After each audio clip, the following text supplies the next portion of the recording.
friends. This is International Master Valeri, and today I'd like to give you my take on the 8th game of the World Championship match between Magnus Carlsen and Sergei Karjakin.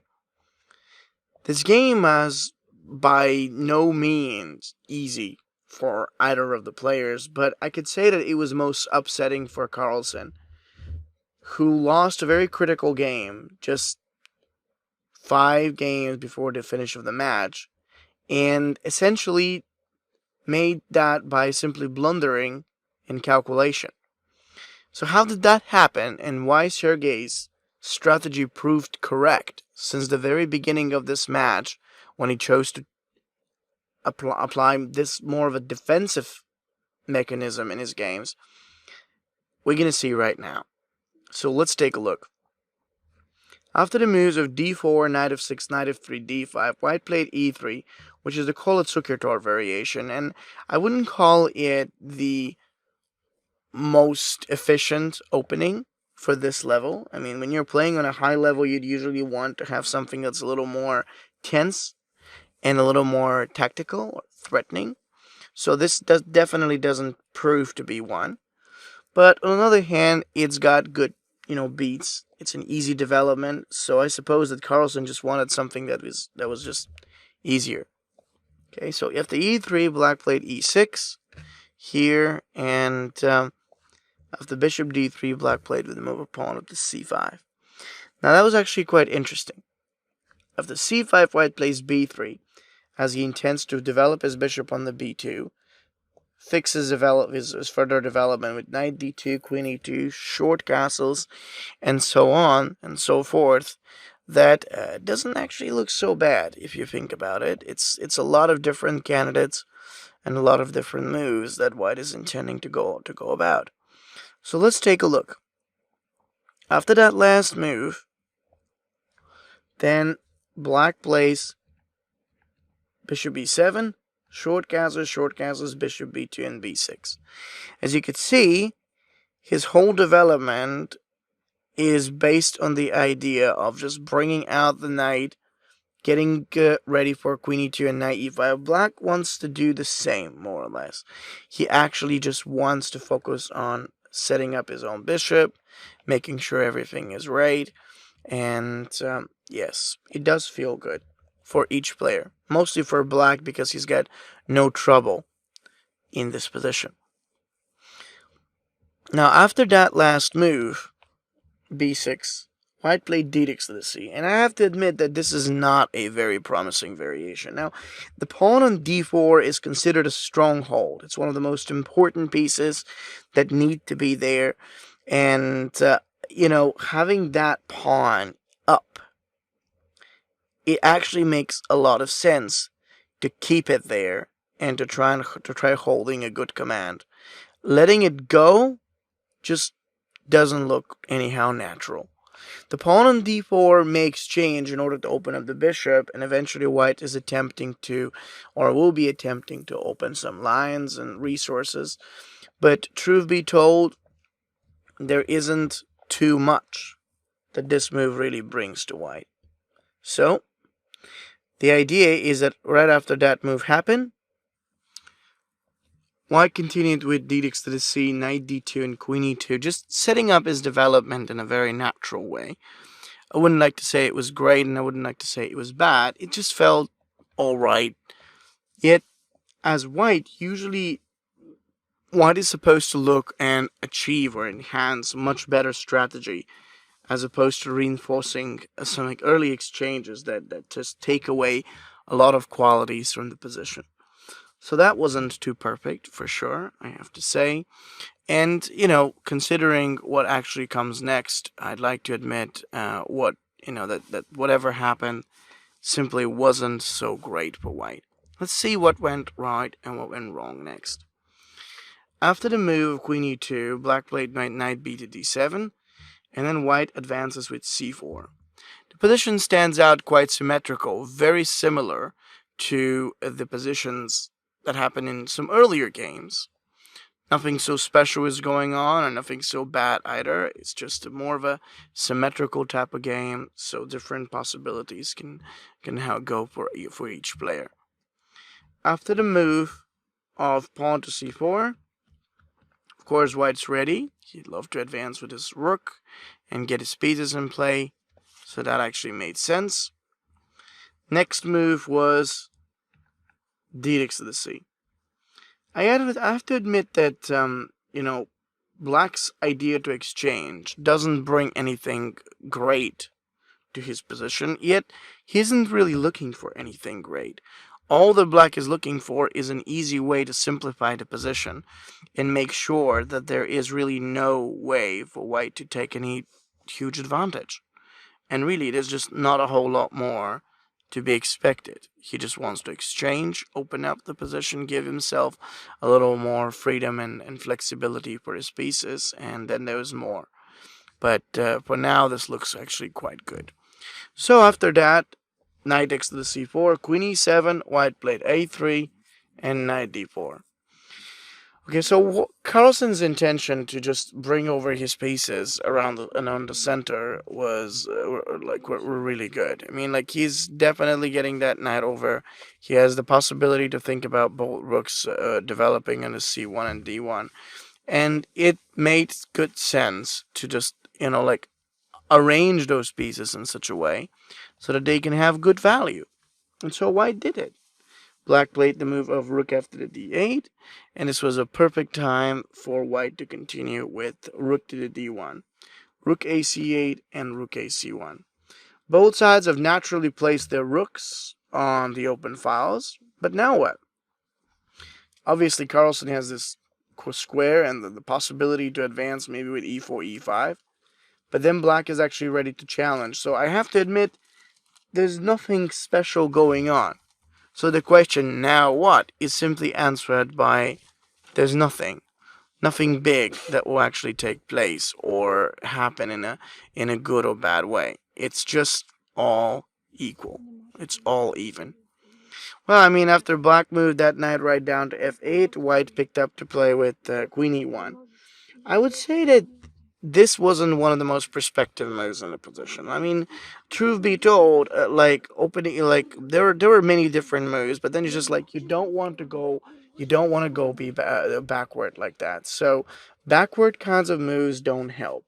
So the move of knight to the b5 could have been a lot better.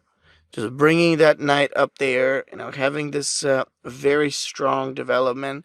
I think it could be good looking. I mean, with the a3 being quite protected, e4 to e5 is a possibility. I have to admit, it does look fairly strong out there.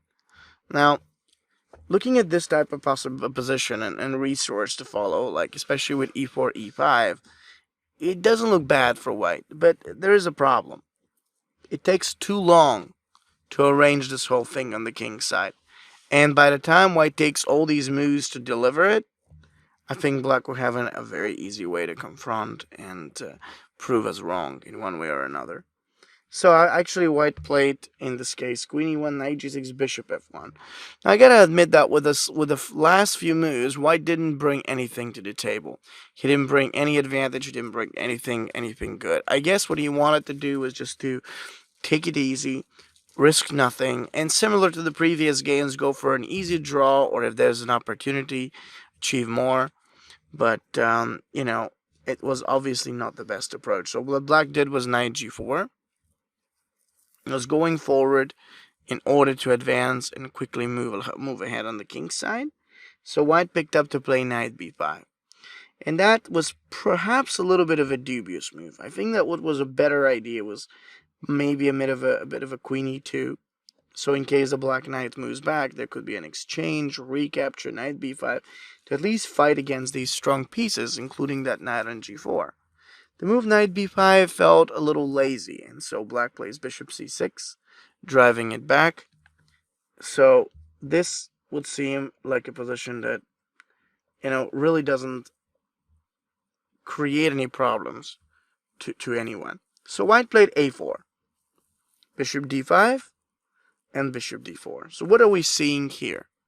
What we witness right now is white's excellent prospect of just bringing more pieces right down the center and trying to prove that this advance that he's making is actually going to help him to just get better.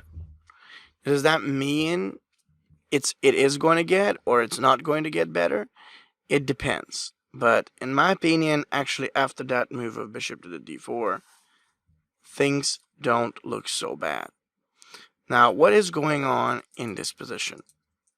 Well, first of all, something really important that's happening is that white would like to take command of the d4. And if he is given the possibility after the exchange and the recapture, I have to admit that the center command and the rest of the possible moves are going to be really good.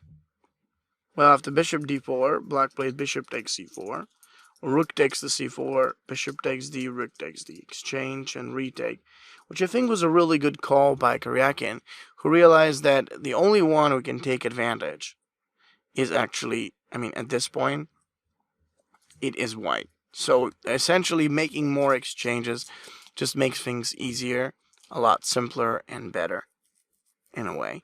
So it did feel pretty decent. So after rook takes to the c, white played b takes to the c4. Now black does knight f6. And as he went back there, white does queen d2. Well, white's got a little bit of a weakness. If we talk about the pawn on c4, it definitely doesn't look pretty. But on the other hand, his pieces stand out very active. And I have to admit, looking at them now just makes it very good to rely on. Well-placed, advanced pieces closer to black's territory and making sure that we have enough value for an upcoming attack or whatever it is. Why not? It's a pretty good looking lineup. Everything just feels and fits in the right level. So white played it like that, then black played rook to the b8 on his own. And as he moved back to the b8 square, white chose to continue with the move of g3.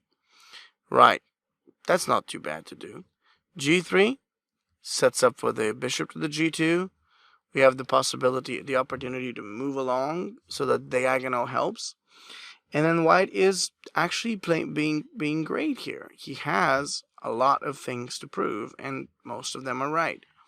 So knight e5, bishop g2.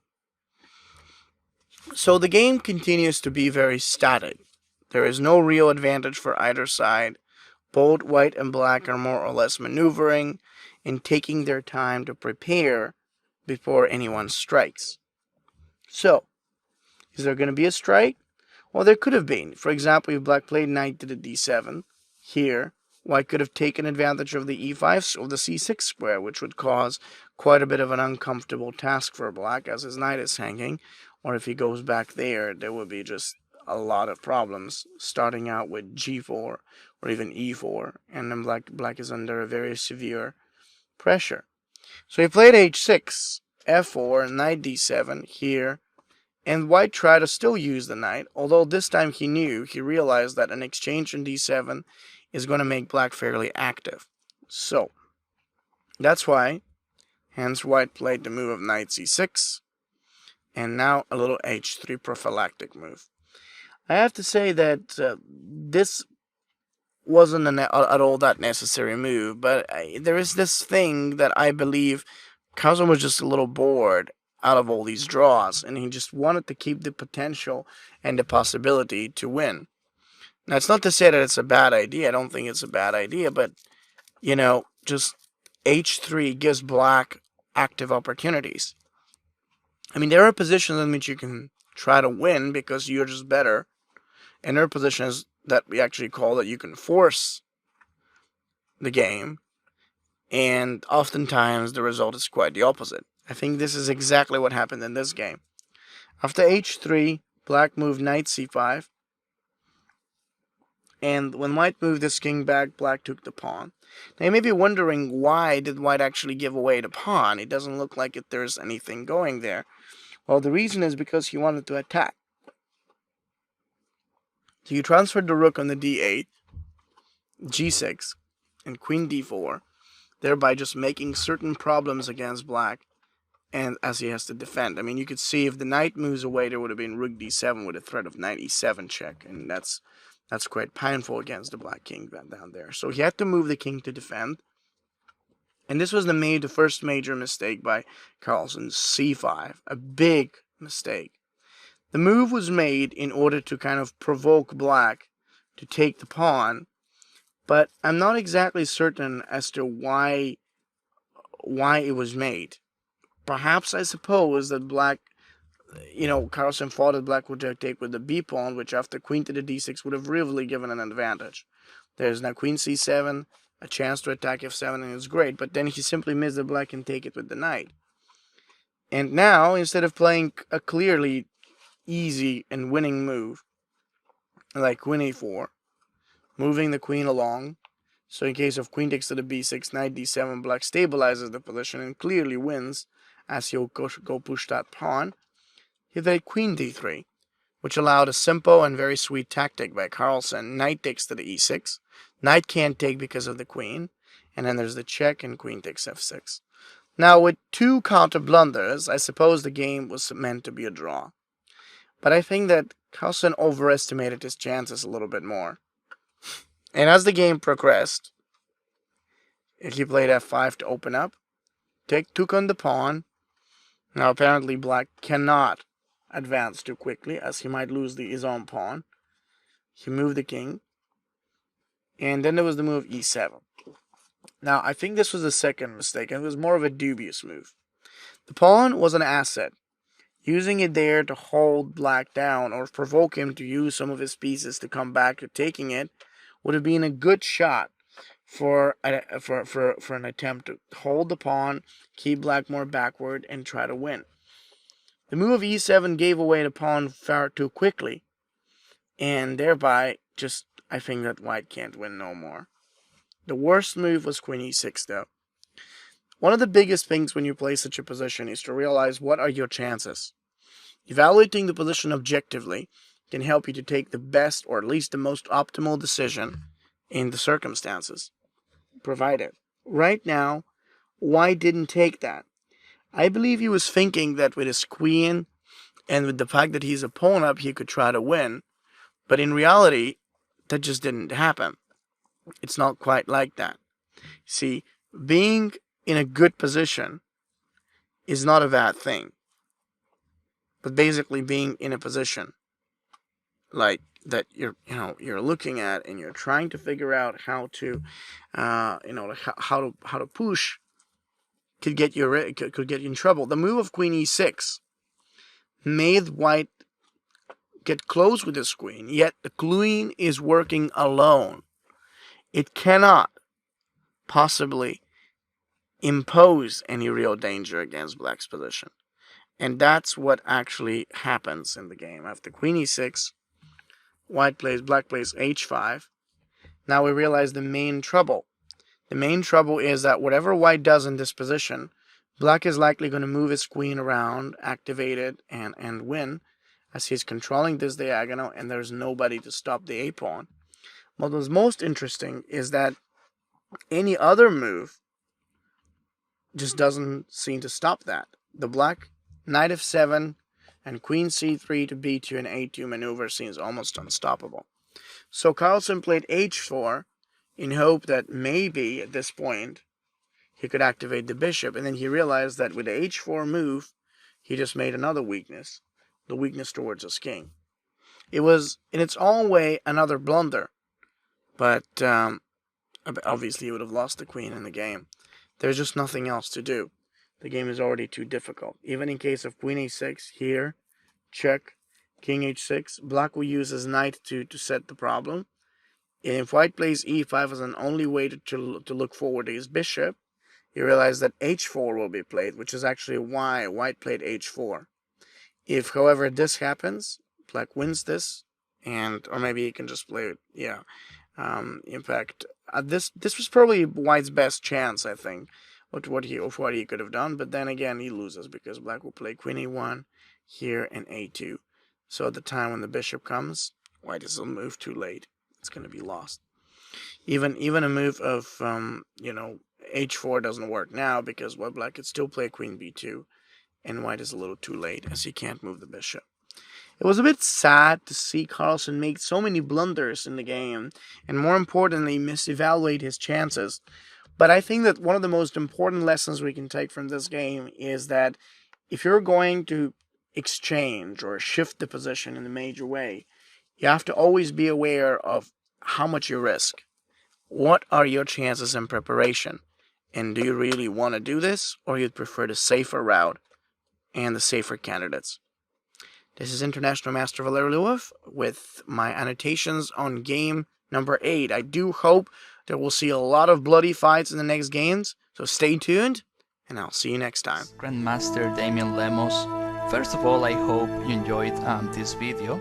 If you would like to receive more free chess videos from us, you can just click the subscribe button below. I would also highly recommend signing up for my free mail course, the 10 Grandmaster Secrets to Dominate Chess.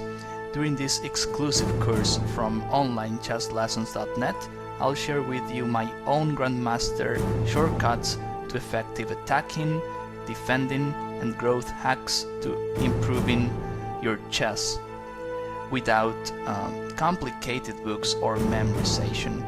So sign up by clicking the sidebar on the right, and I know you won't be disappointed. Once more, this is Damian for onlinechesslessons.net, and I'll see you in my videos. Thank you.